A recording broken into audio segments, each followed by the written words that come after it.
মনে হচ্ছে ইরানের একেবারে মহাপ্রতাপশালী আল্লাহর প্রতিনিধি এই যে আয়াতুল্লাহ আলী খামেনি, সে কিন্তু আল্লাহর প্রতিনিধি।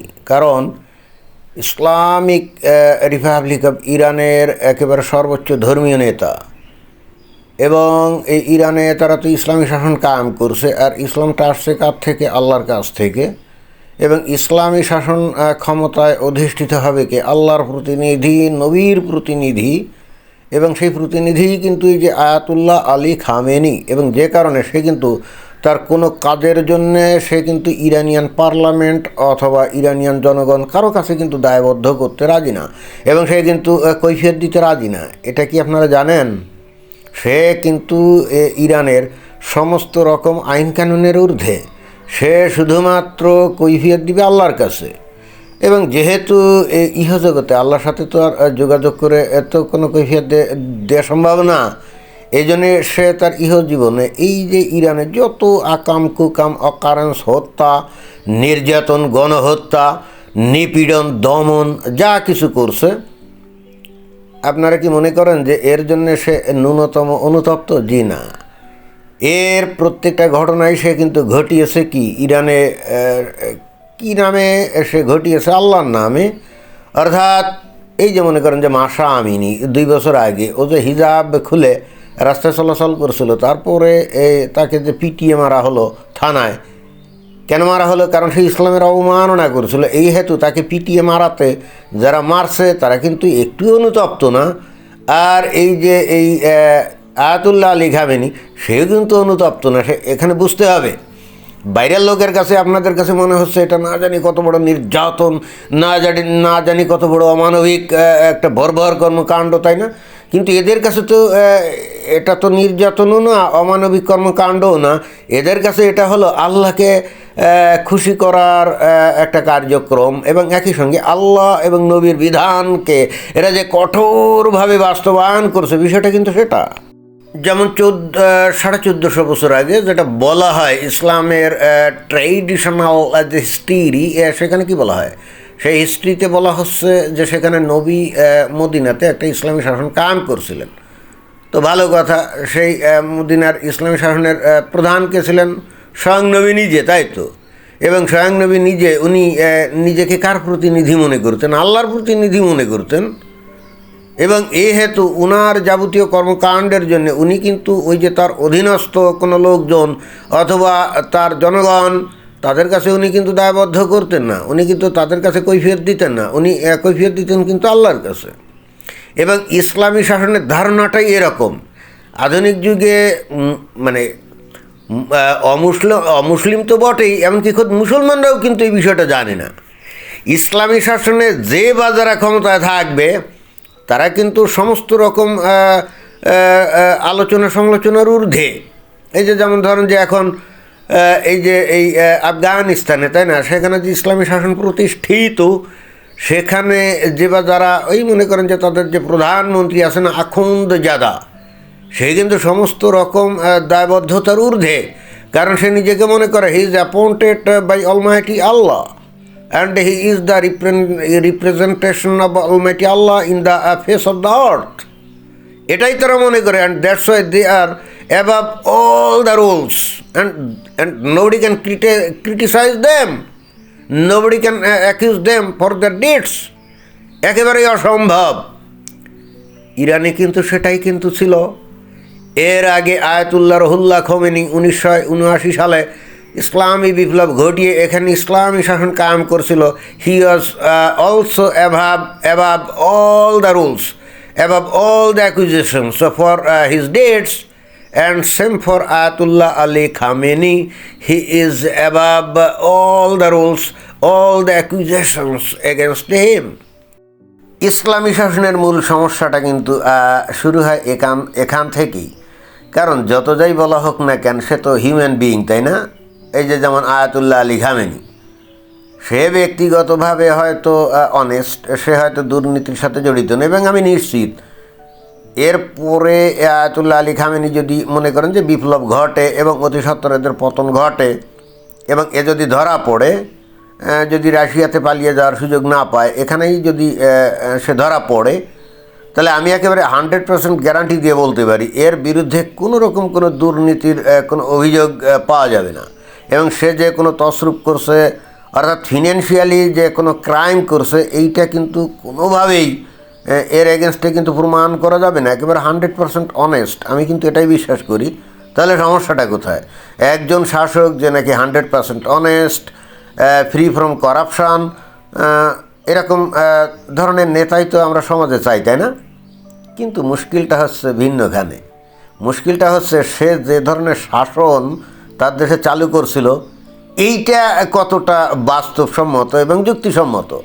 অর্থাৎ সে যে শাসন ইসলামের নামে চালু করেছিল, আমরা তো জানি যে ইসলামে গণতন্ত্র হারাম, ইসলামে বাক স্বাধীনতা হারাম, ইসলামে কোনো ব্যক্তি স্বাধীনতা নাই, ইসলামে কোনো হিউম্যান রাইটস নাই, এবং ইসলাম হলো ওয়ান কাইন্ড অফ স্লেভারি। এবং মুসলিম মানে কারা? Who will submit, that means submitters to whom? Submitters to Almighty Allah and the submitters to Muhammad, the Prophet, right? আল্লাহর কাছে আত্মসমর্পণ করবেন এবং নবীর কাছে আত্মসমর্পণ করবেন, এটাই কিন্তু লিটারালি কিন্তু এটাই। এখন তারা তো হাজির নাজির নাই, আল্লাহর তো খবর নাই, সে তো ওই 7 আসমানের উপরে আরশের উপরে বসে আছে, তাই না? সে তো আর দুনিয়া ভিয়ে আসে না। আর নবী তো 1450 বছর আগে মারা গেছেন। এখন আপনি তার উপরে তার কাছে আপনি নিজেকে আত্মসমর্পণ করলেন এবং মুসলমানরাও আত্মসমর্পণ করলেন, তাহলে সমাজ চলবে কেমনে? সমাজ চলবে কোরআন হাদিসের ভিত্তিতে, রাইট? এখন কোরআন হাদিসের বিধান কি? কোরআন হাদিসের বিধান কি? অমুসলিমদের বিরুদ্ধে সারাক্ষণ কি জিহাদ চালিয়ে যেতে হবে, তাই না? ওই যে সূরা তাওবার 5 নম্বর আয়াত এবং 29 নম্বর আয়াত অলরেডি এগুলো জানেন, অসীম সরকার তো বলে দিয়েছে। এবং লিটারারি মিনিংটা কিন্তু সেটাই। এখানে যে বা যারাই আসুক, এসে যদি বলে আগে রাত পরে রাত, সাড়ে নজুল, হ্যান ত্যান হাবিজাবি, এইগুলো যদি দেখা হয় তাহলে ওখানে মুশরিকদের যেখানে পাও সেখানে হত্যা করো, এইটা আসলে হত্যা করা হবে না, এইটা আসলে আলিঙ্গন হয়ে যাবে। জি, এটা হলো কমপ্লিটলি একটা মুনাফিকি। এটা হলো কমপ্লিটলি আল্লাহর সাথে পাল্লা দেওয়া। আল্লাহ বলছে হত্যা করো, আর দুনিয়ার মানুষ তারা এসে ইহুদি নাসারা কাফেরদের প্রণীত তাগুতি বিধানের দ্বারা প্রভাবিত হয়ে সে হত্যা করাকে এসে বানাচ্ছে কি আলিঙ্গন করা, তাই না? এবং আমি চ্যালেঞ্জ দিই, এই যে আজকে এই যে অসীম সরকার এই যে ভারতে এই যে কোরআনের আয়াত এই যে বলে দিয়েছে না, অনেকে এসে বলছে এটা কোরআনের অবমাননা করছে। না, অসীম সরকার আদৌ কোনো কোরআনের অবমাননা করে না। কোরআনে ওটা লেখা আছে, এখন নিশ্চয়ই সবাই দেখে ফেলছে, তাই না?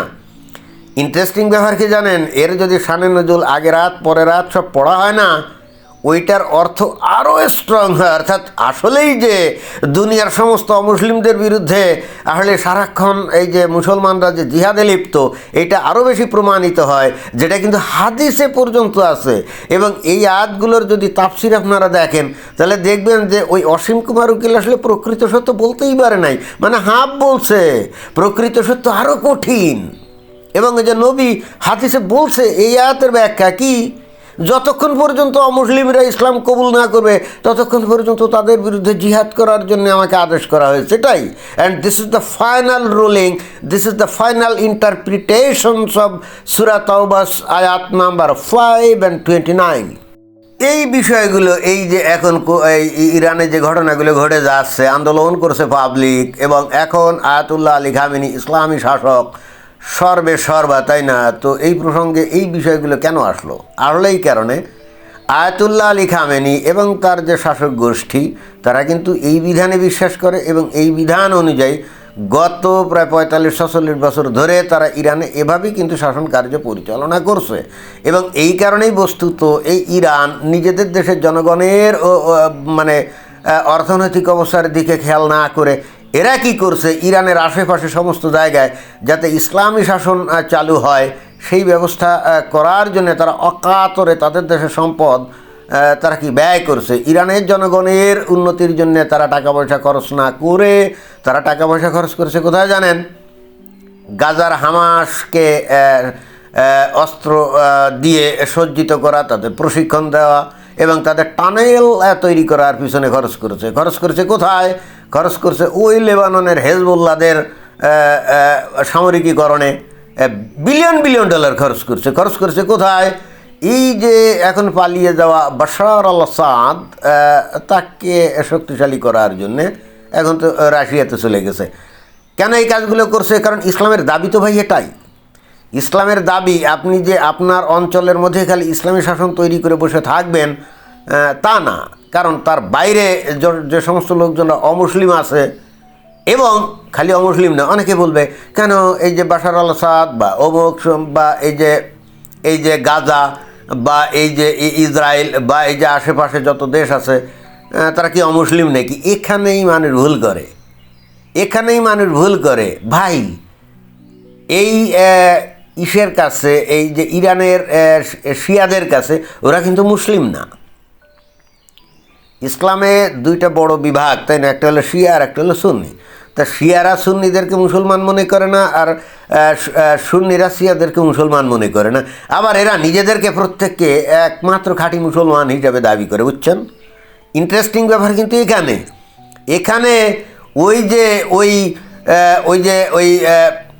যে সুন্নিদের যে মারছিল, ওই যে যখন 2013-14 সালে যখন আবু বকর আল বাগদাদি সিরিয়া ইরাকে যখন ইসলামী শাসন খিলাফত কায়েম করছিল, তখন তারা ইয়াজিদিদেরকে হত্যা করছিল না, শিয়াদেরকে হত্যা করছিল না?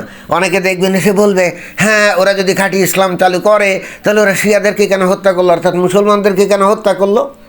এরা নিজেরাও কিন্তু জানে বিষয়টা, কিন্তু তারপর এই ন্যারেটিভ দেয় কেন জানেন? অমুসলিমদেরকে ধোঁকা দেওয়ার জন্যে।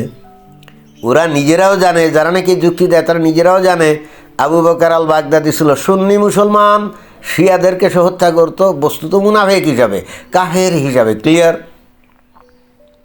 যারা নাকি এই যুক্তিগুলো দেয় তারা নিজেরাও জানে, তারপরে যুক্তিগুলো দেয়, কারণ সাধারণ মানুষ তো মূর্খ, তারা তো ইসলামের ভিতর জানে না।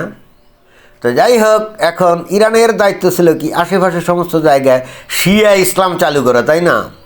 ওই যে গাজার হামাস, তারা যে সুন্নি, তাদেরকে প্রভাবান্বিত করে তাদেরকে দলে টেনে আস্তে আস্তে তাদেরকে কি শিয়া বানানো, এবং সেই জন্য তাদেরকে টাকা পয়সা দিত, এবং তাদেরকে দিয়ে অবশ্যই ইসরায়েলের এগেনস্টে, মানে ইহুদিদের এগেনস্টে চিরতরে যুদ্ধ করতে হবে, সেই কাজটা করানোর জন্য তাদের অস্ত্রপাতি দিত, তাই না? বোঝা গেছে সৌদি আরবের সাথে এই ইরানের চিরশত্রু, কারণ সৌদি আরবের ওরা হলো কি সুন্নি। বোঝা গেছে? এখানে মুসলমানকে মারে না।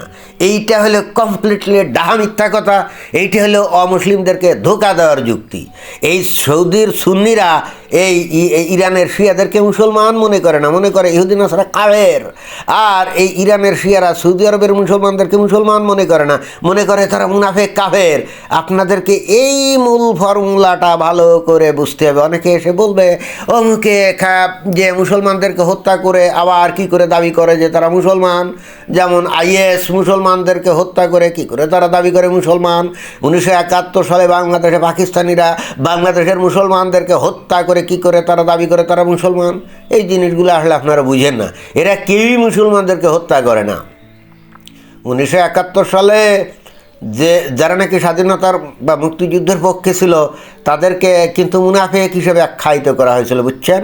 অর্থাৎ পাকিস্তানি সৈন্য অথবা রাজাকাররা এদেরকে যে কচুকাটা করছিল মুসলমান হিসেবে না, এদেরকে মুনাফিক হিসেবে কচুকাটা করছিল।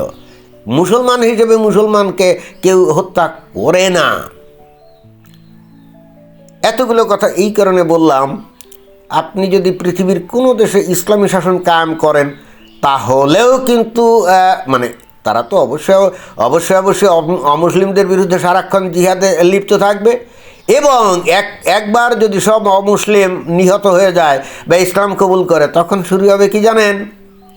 এই মুসলমানরা ওই যে কিছু লোকের ভাষায় মুসলমানদের বিরুদ্ধে যুদ্ধে লিপ্ত হবে না, আসলে তা না।